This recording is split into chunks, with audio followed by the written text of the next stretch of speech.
Welcome to the garden.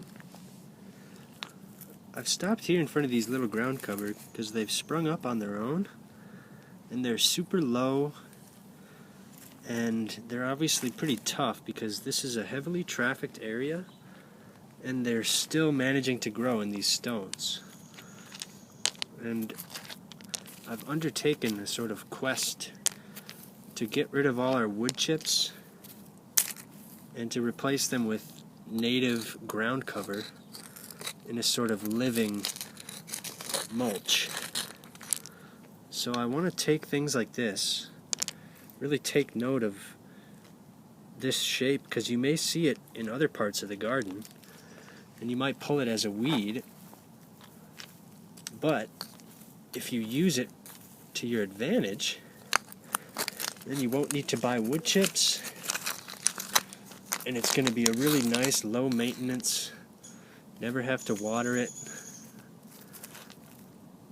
and they may even flower sometime, like these violets. These little violets have those little purple flowers and they pop up all over the place. I used to pull them as a weed, but now I'm going to transplant these just right up the hill because these rocks are plenty good ground cover. But up here where we mulch, you can see that the wood chips, they wash out and they just kind of get jam-packed into the ground, and they really just need to be replaced at a certain point. But instead of replacing them with wood chips, we can replace them with living ground cover. And this is one of a few different species I use.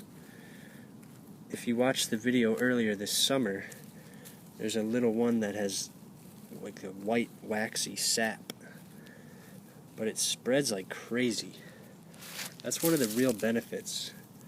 So you don't need really any maintenance, and they go and spread all over on their own.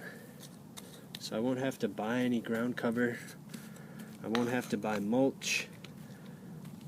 Beyond the first couple days of watering, you really don't have to give them any extra water. So these are really phenomenal. And I know they're going to be tough and be able to be tread on because of the environment that we found them in. So in heavily trafficked areas, if you see weeds growing, maybe take a closer look and see if you can use them to your advantage. And this little violet, I'm just going to plant behind a little rock wall here. And in spring, these pop up all over the place, and they have cute little purple flowers. So I'm just helping nature out by moving plants from areas where I would have just pulled them as weeds and transplanting them. And here's another one. This is a raspberry. It's looking a little rough because it's late in the season, but this is another thing that pops up basically as a weed and could be transplanted to produce fruit. So if you've got areas in your garden full of weeds, maybe take a second look and see if you can plant them out and use them to your benefit. So thank you for watching. I hope you liked the video, and we'll see you next time.